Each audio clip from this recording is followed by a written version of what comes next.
Hello, everybody, and welcome to another Team Series edition of the CrossFit Games Update Show. I'm Sean Woodland with Pat Sherwood, and the final event of the first Team Series weekend has been announced. And when you look at this thing from Event 1 to Event 4, this is going to be a lot of fun to watch. We've had a lot of good variants. Hopefully this made something, somebody has smiled and been unhappy given all the events. We've had that double under power snatch variant from the Open.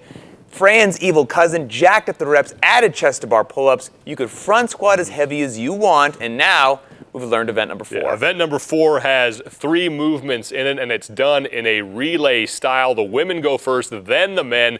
30-calorie row, 30 bar-facing burpees, 30 hang cleans, 95 pounds for the women, 135 pounds for the men. And for the top teams out there, this is going to be an opportunity for them to just stomp the gas and go. The top teams are absolutely psychotic, and I think the only place they're going to run into potentially some trouble, they'll rip the row, they'll be amazingly fast in the burpees, but on the hang power cleans, some of those animals are going to grab 135 or 95 and try to just blitz 30 reps unbroken. If you're moving that fast, there's going to be the potential not to fully stand up, lock your hips out, lock your knees up, and you're just cycling into the next one. So if you fall into that category, make sure you've got a buddy or a coach watching. Keep your movement clean, because I would hate to have you get to the end, review the tape, and be like, oh, we don't want to submit this, we have to redo it. For the normal folks, us non-sponsored kind of people, if you blow it out on the row, you might have just screwed yourself. Even though it's 30 little calories, that thing packs a hit. Make sure practice the bar facing burpees. You can make it so that you have less of a jump to get up and over the bar. You don't have to get to your feet, walk a couple steps and go over, and then manage those hang power clean reps at the end.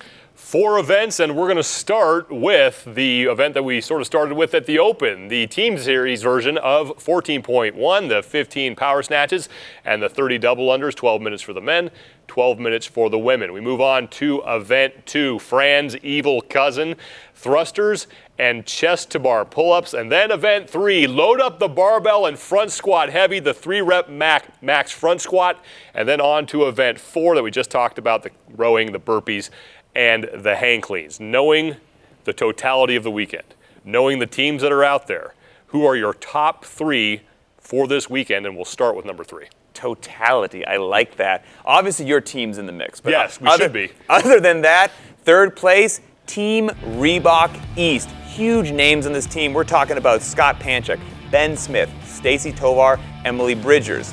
2nd place, Rogue Fitness Black. Wow. Yes, not picking them there for the win, even though they have 3 former champs on there in Kalipa, Froning, and Sam Briggs. And who's the other one? Julie Fouché. But I'm still only giving them 2nd place. First, I'm giving that to Rogue Fitness Red. We're talking about Dan Bailey, Josh Bridges, Lauren Fisher, and the current ladies champion, Camille LeBlanc-Bazinet. I think 4 events, after all, they're going to be on top. I think no one's going to touch them on the Fran kind of a deal. I think they're going to get out-squatted by Kalipa's team on the 3-rep max, and then on the chipper as well, final event number 4, once we learned what that was, that really sealed the deal for me. They're not only fit, but I think they have the potential to move faster on these workouts than the other teams, and that's what's going to all come down to. I love when you talk about Rogue Fitness Black, it's and Julie Fouché. If that's your and, then I think you're in pretty good company. You're in pretty good shape. First Team Series weekend gets going. Have fun out there and make sure that you adhere to all the movement standards. Go to the website, make sure you know all the rules. We're going to be back next week to recap everything. For Pat Sherwood, I'm Sean Woodland, and we'll see you guys next time.